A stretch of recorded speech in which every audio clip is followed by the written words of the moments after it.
Hello, my name is Grant, and today we're going to talk about why the Insta360 OneX might not be the right camera for you.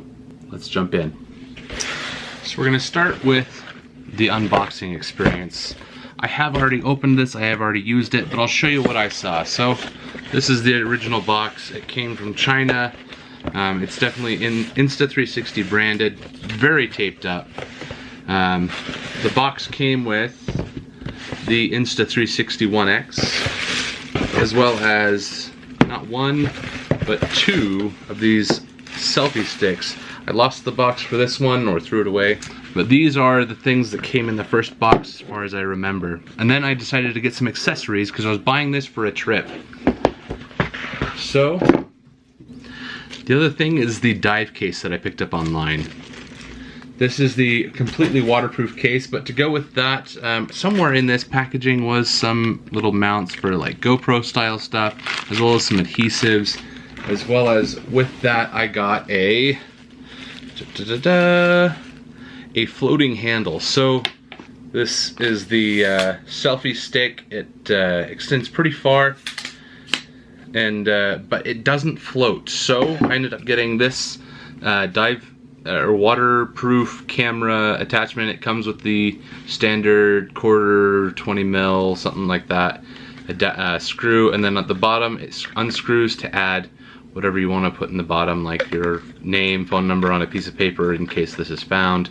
But it will float. It is rated to hold the weight of the dive case plus the camera itself. I looked all that information up before I purchased this. So this is just stuff I got on Amazon, and I believe that was all of the products that I purchased. So on the cruise, I was super excited. This is exactly what I got it for, is because I wanted to be able to take it up on the main deck and lift it up on that selfie stick and be like, look at this amazing view of the ocean. I've actually never been on a cruise before. This was my first cruise, and I was so excited to use my Insta360 OneX. This thing was gonna be awesome. I watched so many review videos online. Everything looked like it was going to be perfect for what I wanted to do, and I was going to make some sickest videos ever. I did try a little bit, but I should have tried more about learning how to use the product before I took it on the cruise. Unfortunately, I spent a lot of time on the cruise just learning how to get through the menus and things like that. Granted, that is not a downside to this. This is definitely, that one definitely sits on me.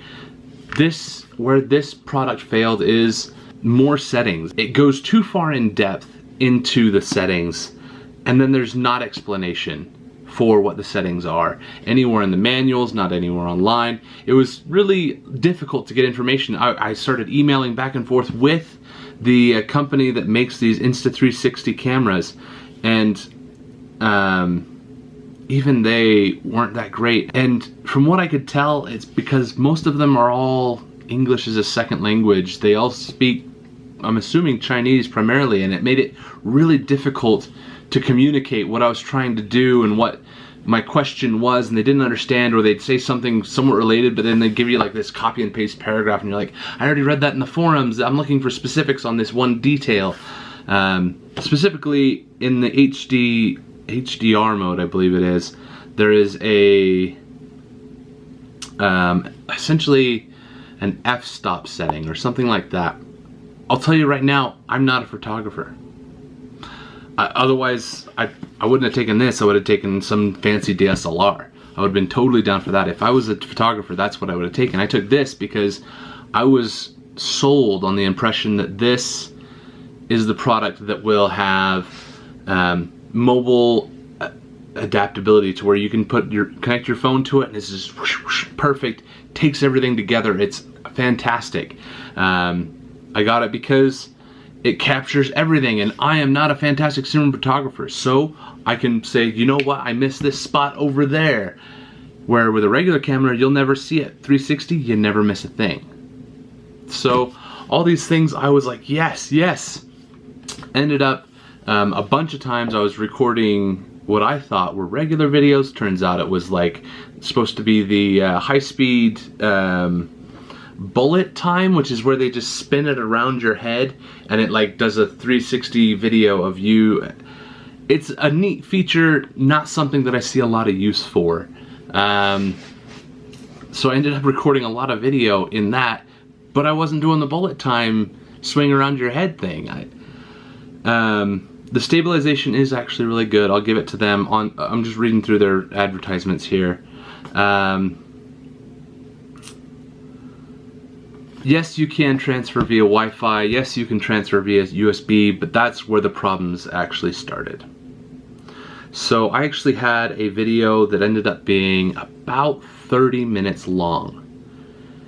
At 5.7K, that was a huge file. Huge. That's where the problem started. Having a large 360 video, once I started getting things worked out, ended up the device, I'd connect it to my phone, I'd start doing transfers. It'll actually tell you, hey, over Wi-Fi it uses the battery faster, uses the battery on your phone faster, so I'd suggest connecting to USB if it is available. And so I did that because it transfers faster, and it also will, it doesn't burn your battery as much. However, on that larger file, this camera would go to sleep mid-transfer and everything stopped. What am I supposed to do then? So then I'd start again, start the transfer, as it's loading across, cuts out, goes to sleep again. The battery's not dead on this. I checked multiple times, I plugged it in full battery. It hadn't been 10 minutes and this will go to sleep. Another issue I ran into with the app is that it won't let you use other apps at the same time. So I do all my editing on the video, and then there's not really a save feature. That would be nice. But when you go to export it, in the rendering process, it actually, if you leave that page, which takes up your entire phone and it's using your RAM, I understand, but I got a text message, I wanted to read it, I wanted to reply real quick. Nope, you gotta stop everything to be able to do anything like that. So you're stuck with this owning your phone for the next however long it takes for your phone to render. I have a Samsung Galaxy S9. It's not the top of the line right now, but it's definitely not a piece of crap. And it took probably a half an hour to render a 10-minute video. That is forever. And so I wasn't able to use my phone for half an hour. Now imagine that with a 30-minute video that I never ended up being able to transfer onto the phone. And so I turned to the software that they have for computers. Unfortunately, I don't have a Mac, so I can't say whether a Mac will do better or worse, but I do have a PC. And I use this PC for video editing of standard 1080p videos, and I've never had an issue with all of the special effects, things that I add to it. I've done a bunch of stuff on there, and it's quick. It's got solid state, it's got, I think, 16 gigs of RAM and i7 on there, but it could not take one of the videos. I was getting, I remember counting once, I was getting at best 3 seconds between each frame. So obviously standard video is 30 frames per second. Now turn that backwards, I'm getting 3 seconds for each frame, and then you can hear audio in the back. You're like, well, I hope I'm cutting what I want. And then in the program, you can't even adjust what the frame size is. You can either do full size or 1920 by 1080 or something like that. 9 by 16 is what I think the ratio they call it. But you can't do vertical, which is the main reason that I got this. Is I actually got this because I wanted to use this after my cruise. I wanted to use this for YouTube videos. I wanted to use this for regular YouTube videos. I actually have a YouTube channel. If you want to go check it out, I'll have links down below. It's called Brother Not Brother. It's a sit-down style channel where we try new things, whether it's food, games, things like that. But I just set this down underneath this camera that I'm recording this on right now and recorded the video. Well, the video ended up being 30 minutes long because that's the raw recording for that video. Couldn't use it. And I can't turn it into vertical. The main reason I was using this is because I wanted to make it usable for Instagram. Because Instagram video is this vertical video. And that's great. But unfortunately, we have 2 of us in the frame for the other channel, and so 2 people takes up much more of this frame here, where this guy was supposed to be the solution. And on their program, you can't choose your frame size. So, am I saying that not to buy this? No. This was actually a lot of fun. I created a couple of cute videos, and I had fun on my trip being able to record things and having it, but at the same time, I think I would have been happier with just a regular camera on my trip, or even a GoPro. If you're a professional photographer, maybe this is just another tool in your tool bag. Definitely great tool for you. It does make 360 video better. If you have something that can render 4K on the regular and take huge files and handle that, if you have a supercomputer, maybe it'll work for you. But if you're an everyday kind of take a picture person, you're not a professional photographer, you don't do all of these amazing things, or if you're trying to do things like what I was, where it's a camera on a tripod recording video, not quite the right thing for you. So I'm going to be getting rid of this device here, and I'm going to be buying me a GoPro because it works. It's got programs that are backed by people that are local, by a company that is established, that speaks English.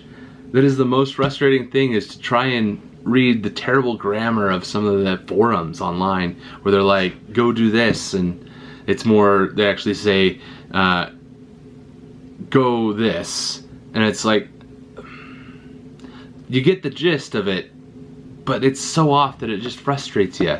And some things don't quite make sense on Google Translate. If you're interested, I'll have the link to the eBay product.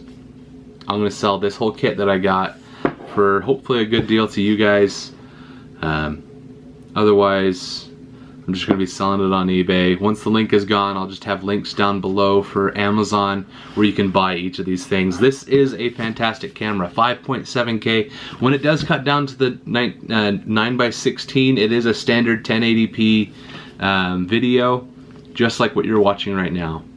But this is not the right camera for me. It's not the right camera for perhaps an amateur. It's not the right camera for someone trying to do long form video. It definitely is great for B-roll. It's great for those cool shots, out doing action, and that's just not something I'm doing. So that's my review. I'll do a follow-up review. If you guys have more questions, leave them down below. That's it for me today. If you want to see more videos like this, comment down below. Let me know, hey, what do you think about this? What are your thoughts on that? I may not have it, but I'll give you my honest thoughts about it.